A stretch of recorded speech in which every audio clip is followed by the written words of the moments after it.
Mercury, the centerpiece to the Destiny 2 Curse of Osiris expansion, is going to be your newest destination. However, there may not be that much to investigate. We're told that branches will open if you begin a public event or quest, but because we were told these moments are only tied to specific instances, the space feels tiny. During a Bungie screen, however, they made it look like the Infinite Forest area may be explorable, so keep an eye on IGN for our full impressions after the DLC is released.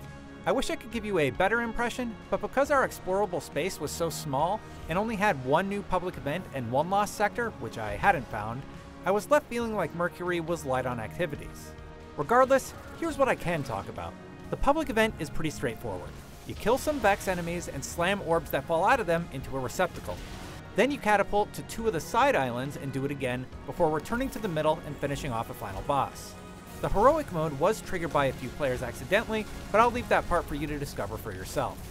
I did like that you got to explore outside of the central area for the activity, but overall it was brief and standard. Hardly terrible, but nothing to write home about. There were also your traditional wandering bosses to fight for tokens you can redeem at Brother Vance in the lighthouse. To get to him, you simply go through a teleporter, and yes, you can finally go to the coveted area from the first Destiny. Once you arrive, there once again isn't much to do beyond visiting the friendly vendor. Thankfully, last week's Bungie stream revealed that adventures can be acquired that will allow you to build some unique weapons. That part has my interest piqued. We were also lucky enough to play through 2 strike missions which I was not allowed to capture. The first had us fighting through the Infinite Forest area, revisiting battles with the Hive, Fallen, Cabal, and Vex. The second strike had us chasing a Cabal through a myriad of obstacles thrown at us by the Vex. The encounters are fun, but easily passable, even at 305 in the new Heroic Strike playlist. The best part was the final boss encounter of the first strike, where we fought against a rotating Cyclops-like character on top of the platform. It was honestly one of my favorite moments in the expansion. The second strike, however, abruptly ends as damage was retained for the boss. It left us wondering where the rest of the fight was.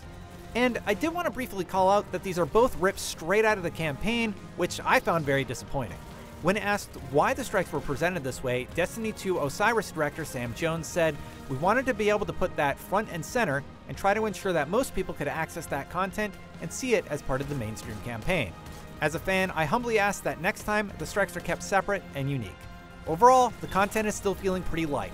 I'll check back next week with one more reveal before the December 5th launch. Of course, for all things Destiny, keep it right here on IGN.